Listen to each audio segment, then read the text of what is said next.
some very, very peaceful meditation music on today.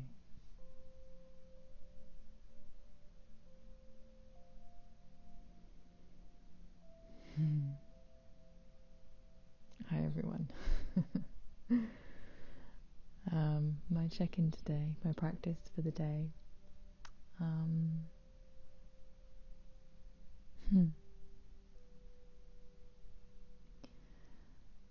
I'm just enjoying feeling more peaceful this morning. Recovery is such a funny thing. There's so many layers. So,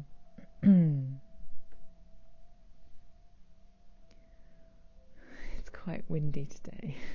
This is such an old house. It creaks in the weirdest ways. A door will suddenly pop open. I guess you could say it's spirits, but it's always when it's windy.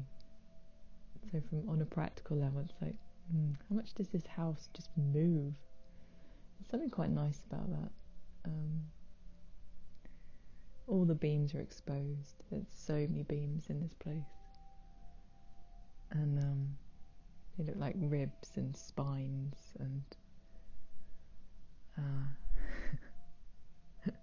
creaking like an old man. Sometimes my walk-in closet door, I don't know what it was originally.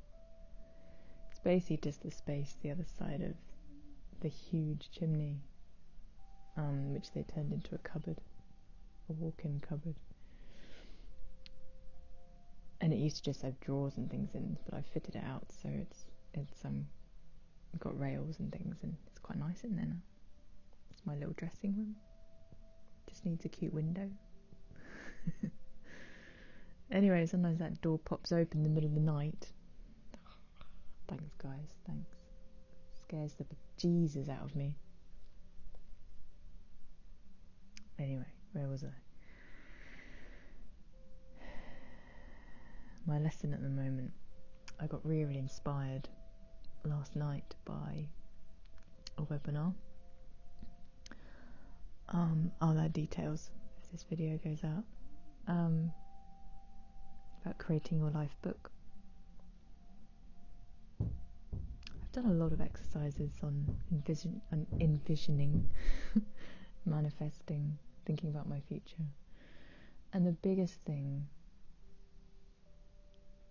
that can get in the way of that is overwhelm.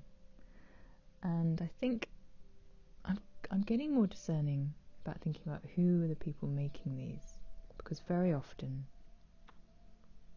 I mean, obviously I don't know, I only know from what they express in the video, which obviously isn't the whole story, but very often it's someone who's lived a relatively normal life, whatever that means. They've been pretty successful entrepreneur, and then suddenly they have a bit of a crash and they have to think about things differently, or they wake up to being the master of their reality. They realise that, everything you learn in school is pretty much bullshit, and they create a new way of living. And I have to be very careful with these because they're not coming from the perspective of long-term chronic ill health.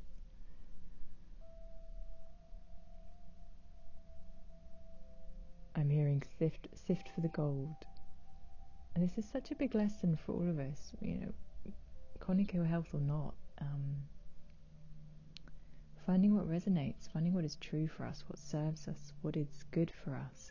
That's a massive thing. You'd think it'd be simple. But you've got a lifetime's work right there, working out what really, really helps you.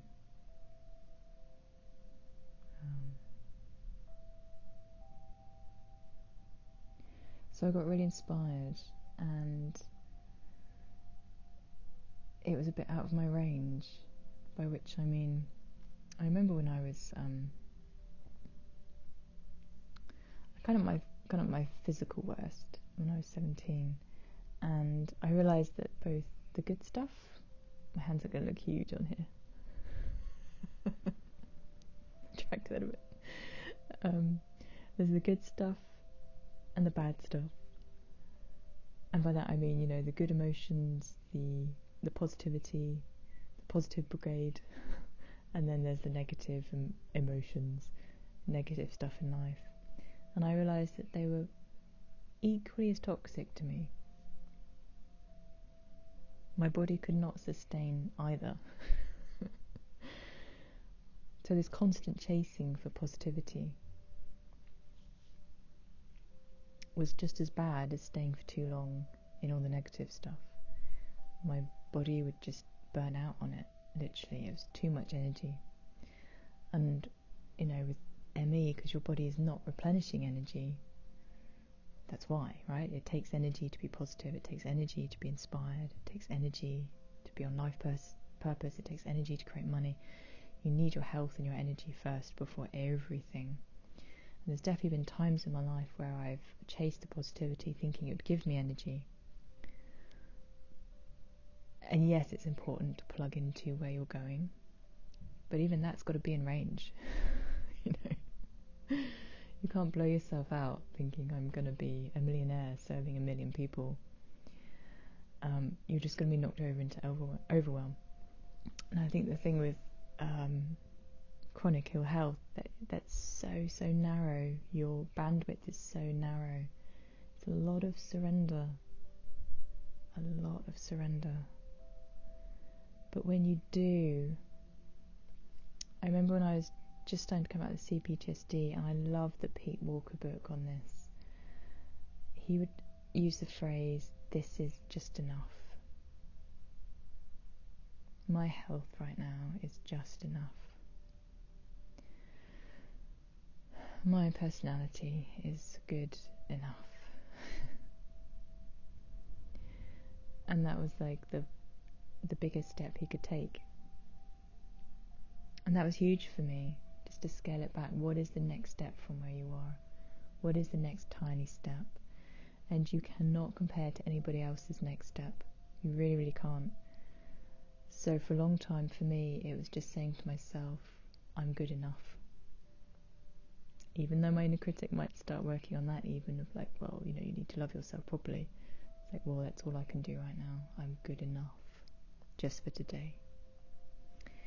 And very, very gradually, as health comes back, that bandwidth gets bigger.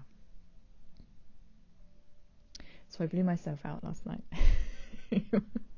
Partly because it was late and I should have been calming my system right down so I could sleep well. And that's fine. It's fine to notice. I now know where the upper edge of my range is. I'm very aware of the type of people I can only listen to sometimes. Because the level of inspiration, I don't have the energy reserves yet to sustain that level. And I definitely don't want to be tipping myself into overwhelm all the time. So, yeah. I did get frustrated in the night. I then couldn't sleep, obviously. I got jangly, you know, adrenals, blood sugar. My tummy was like... I did my EAM, I did my EFT, and I was just so annoyed. You know, when you're just like, oh, this is so annoying. I just want to be able to eat. Or I just want to be able to sleep. And obviously the frustration doesn't help either, but, you know, I have to allow for that sometimes and just be like, I'm really frustrated. I'm so frustrated. Do a fuck it list. A fuck it list is great. Oh. And then there was a point where, okay, now I need to pick myself up out of this. Get back to compassion, self-love, you know, and look for the positives. So it was great. Like, I wanted to watch something inspiring. I went with it later in the evening, the normal, it's fine. Rather than seeing it as like, I fucked up terribly and I'm being punished, which is the inner critic. It's like, bring that nurturing, loving adult voice to it. Of like, you didn't fuck anything up. You didn't fuck anything up. You're learning. It's fine. And all of these things will just get easier as I get better and better. You know, at the moment it is a constant jigsaw, and it won't be in future. It just won't be. My routine will be easier. Even comparing to now, to a year ago, my routine is so much easier. I can pretty much take for granted now that I will prepare a meal, have the energy for it, have the sanity for it. Just sorry, a message just popped up, it's distracting.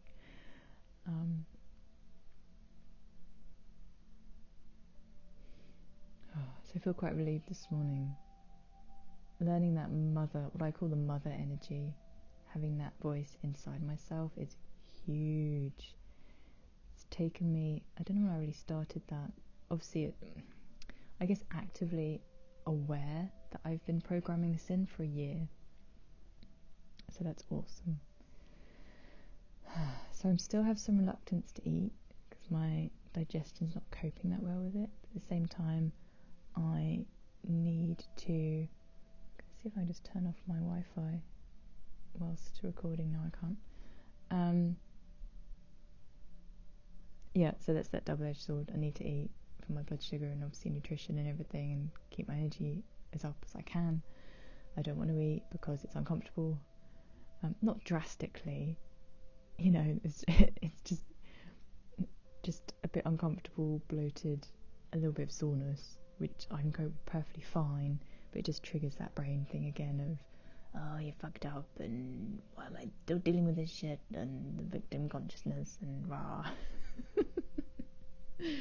And then, an understandable fears. In the past that's triggered me into not eating at all, and then binging. That's triggered me into, serious despair when, all of my emotions are more chaotic. It's triggered me into massive flashbacks. So understandable fears. But now, thanks to recovery, that more adult voice can come in. The compassion can come in. That voice that I never learned as a child, that I'm now programming in, comes in and sets everything straight. Oh, that's amazing.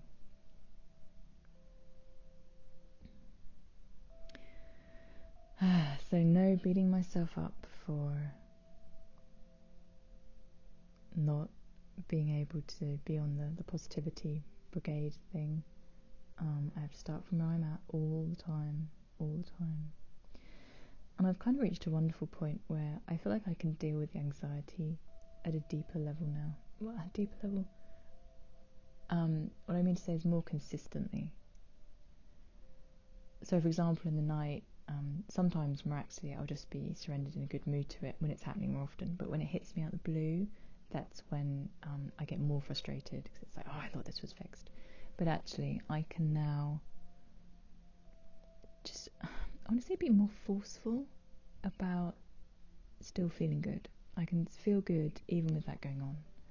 I can feel good, or at least be in a good state about it, feel good towards it, radical acceptance, and still be in that accepting, compassionate place. And that's been practice and practice and practice and practice. But I feel like I can now plug into a new level of, yes, I always come back to that good state no matter what symptoms are going on. And that's a testament to my physical recovery with the nutrition and my amazing naturopath nutritionist, to the therapy, to doing the matrix, the deeper work on my beliefs and, traumas. It's everything. My daily routines, my practices, learning about myself, studying myself, like a scientific experiment, what works, what doesn't. So I'm very, very, very grateful to be in the position I'm in now. So I guess the main thing about today is finding a range. I think for us, workaholics, adrenaline junkies, perfectionists, people pleasers, a whole kind of personality type, it's so easy to want to jump to positivity, and I've certainly been used to just riding that really high wave, and then I would rely on sugar to get me through, and actually my body was just crashing on that because it wasn't in range for me. It was an avoidance tactic, it was an addiction, a way of ignoring my body. So I don't use those things anymore, but I can now just be really sensitive to, that's going to just tip me into overwhelm, let's just bring it back a little bit, let's get it into range. So not dismissing these things that come my way, which are extraordinary, you know, healers and ideas on how to live and fitness and all the rest of it, and where I want to be in the future, and just get it back into range. And then the other big piece around that is also losing resistance. So lose resistance to it all and get it into range. Happiness comes first. My peace and my happiness comes before everything. It comes before manifesting. It comes before, I want to say, being positive and upbeat and bright. My peace and my happiness and my grounding and my stability come first. Let's have a Hail Mary there. My grounding comes first.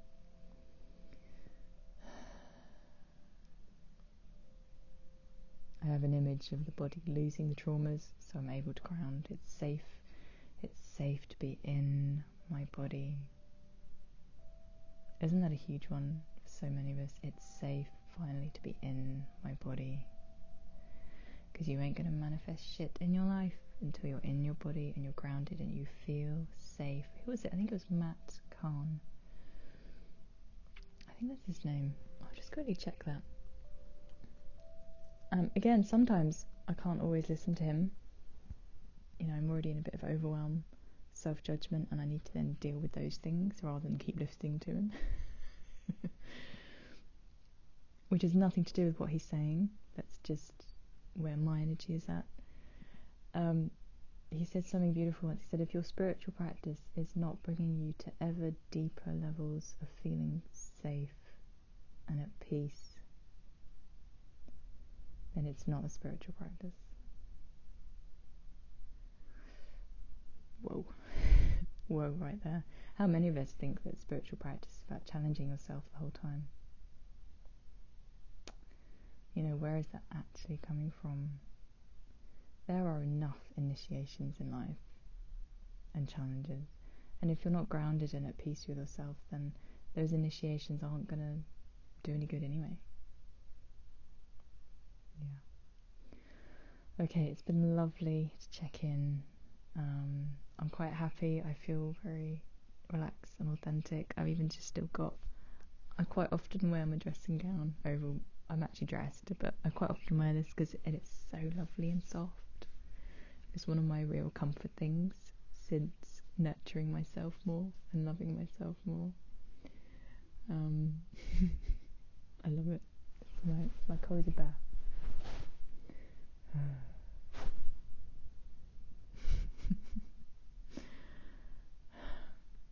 Getting back to heart space, living from the heart. I love you all. Find your range, stay in it. It will naturally expand.